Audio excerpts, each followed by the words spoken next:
Lárgate, parásito. Las palabras de Ricardo resonaron por toda la casa como un eco que no quería desaparecer. Parásito. Esa palabra se me clavó en el pecho como un puñal mientras lo veía empujar sus cosas en una maleta desgastada. Había llegado a mi departamento en la colonia Roma Norte hace 6 meses, con los ojos rojos de llorar y las manos vacías después de que su novia lo corriera de su casa. Yo trabajaba dobles turnos en el hospital como enfermera. Llegaba exhausta cada madrugada, pero siempre tenía un plato de comida caliente esperándolo en la mesa.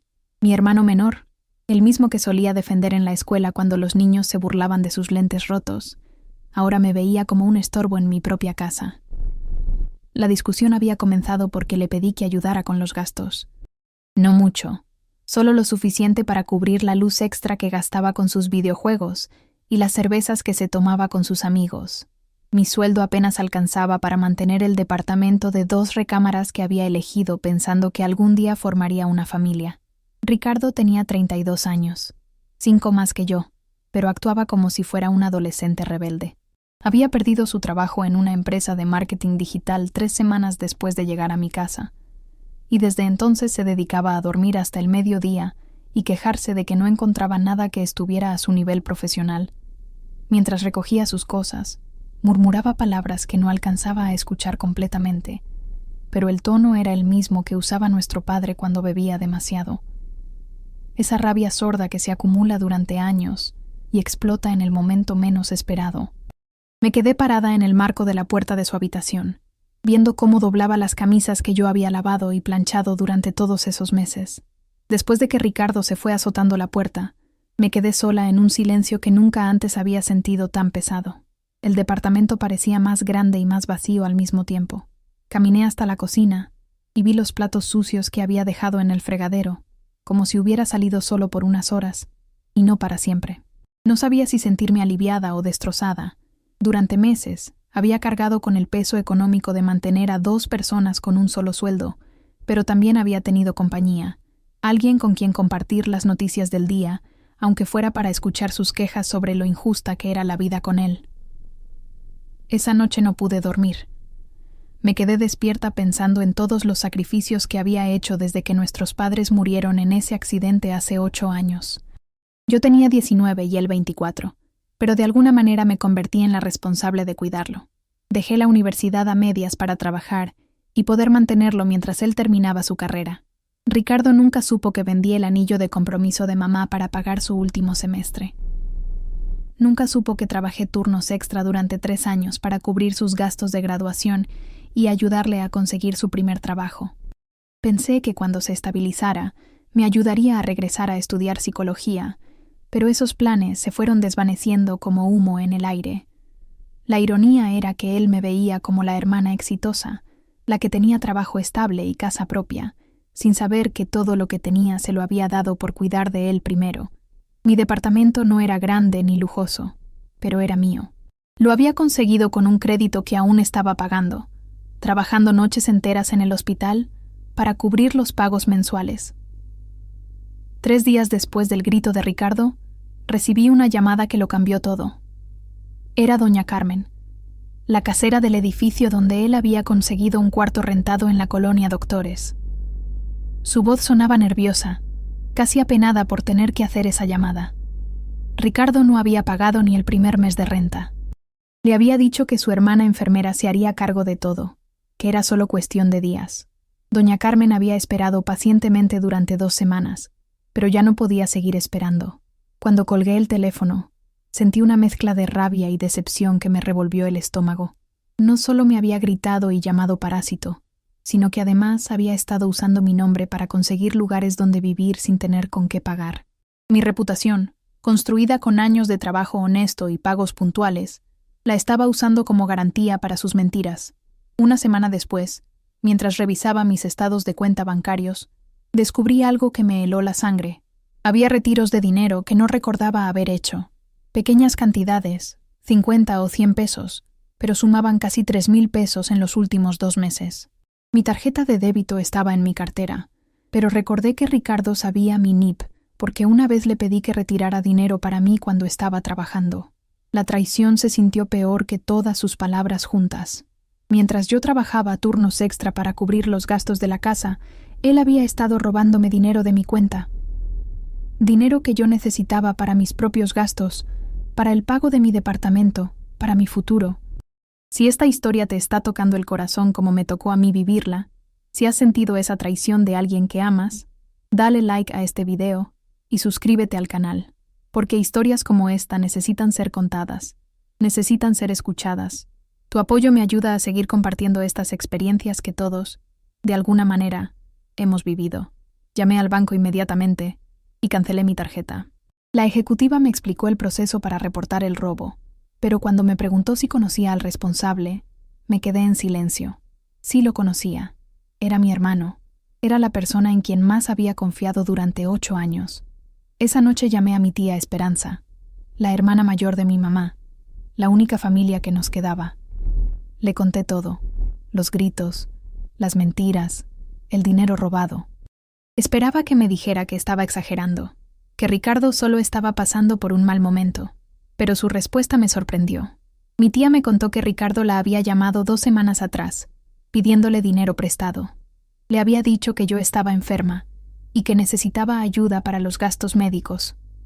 Esperanza había estado a punto de enviarle dinero, pero algo le dio mala espina y decidió llamarme primero para preguntar por mi salud.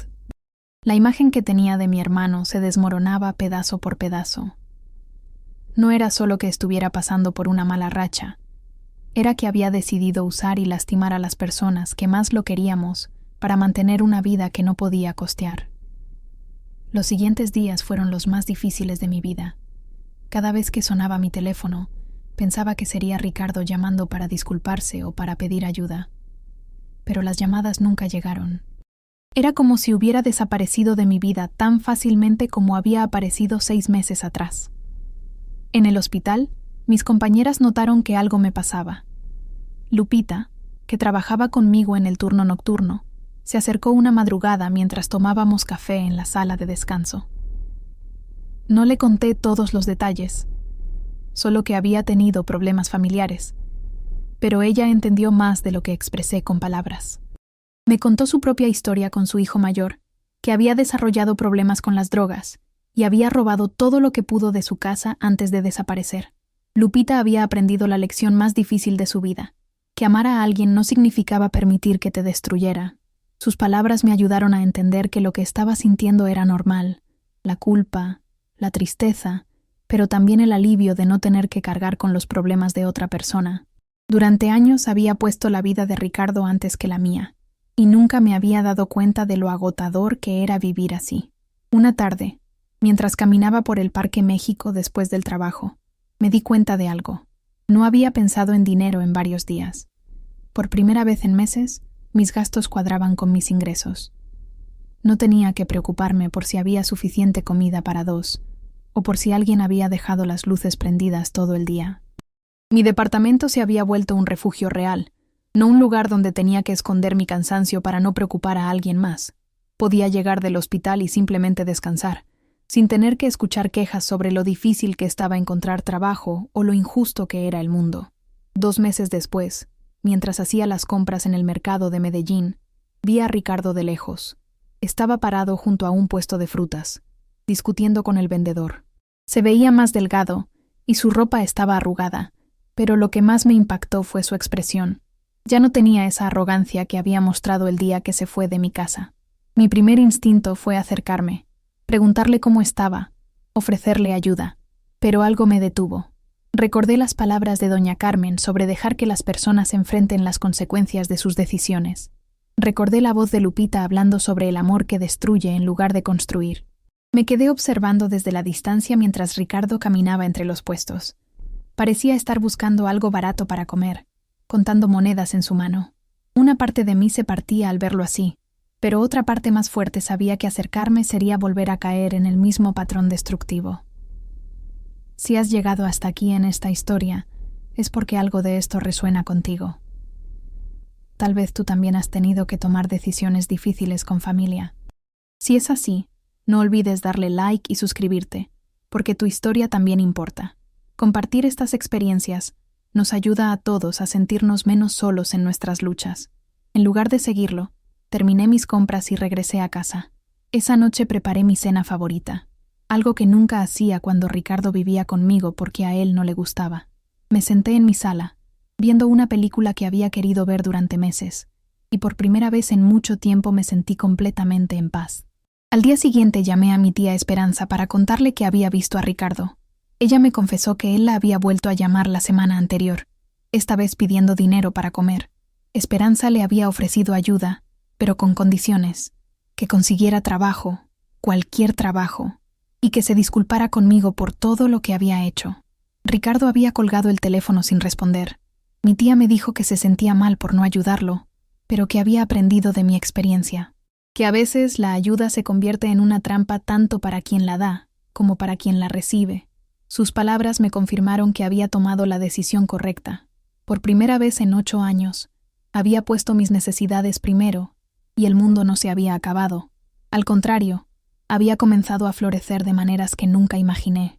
6 meses después de aquel grito que cambió mi vida, estoy sentada en el mismo sillón donde Ricardo solía pasar horas jugando videojuegos, pero ahora es mi espacio de lectura. He retomado los libros de psicología que había abandonado años atrás, y estoy considerando seriamente regresar a estudiar. Mi cuenta de banco está estable por primera vez en años.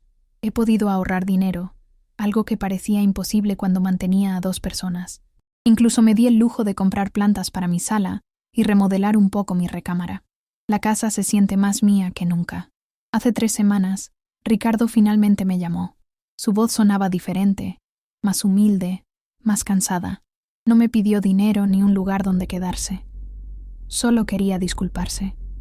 Me contó que había conseguido trabajo en una fábrica, que estaba viviendo en un cuarto compartido con otros trabajadores y que había entendido muchas cosas sobre sí mismo durante estos meses. No sé si sus disculpas eran completamente sinceras, pero las acepté.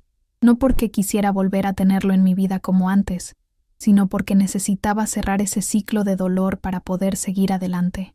Le deseé lo mejor y le dije que esperaba que hubiera aprendido a valorar a las personas que lo querían. La llamada duró apenas 10 minutos, pero me dejó una sensación de tranquilidad que no había experimentado en meses. No sentí el impulso de ofrecerle ayuda ni de preguntarle si necesitaba algo. Por primera vez, pude escuchar sus problemas sin sentir que tenía que resolverlos. Si esta historia te ha tocado de alguna manera, si has sentido que tu familia no valora tus sacrificios, si has tenido que poner límites difíciles, quiero que sepas que no estás solo. Dale like a este video y suscríbete al canal para más historias reales como esta. Tu apoyo significa todo para mí y me da fuerzas para seguir compartiendo estas experiencias que nos unen como seres humanos. Hoy, mientras me preparo para mi turno en el hospital, miro mi reflejo en el espejo y veo a una mujer diferente, más fuerte, más segura de sí misma. Una mujer que aprendió que amar de verdad a veces significa decir que no, que cuidar de otros no puede significar olvidarse de cuidar de una misma. Ricardo me enseñó muchas lecciones sin darse cuenta. La más importante fue que mi vida también tiene valor, que mis sueños también importan, y que no tengo que pedir perdón por poner límites. El grito de parásito que me lanzó ese día me dolió, pero también me liberó de una carga que no era mía desde el principio.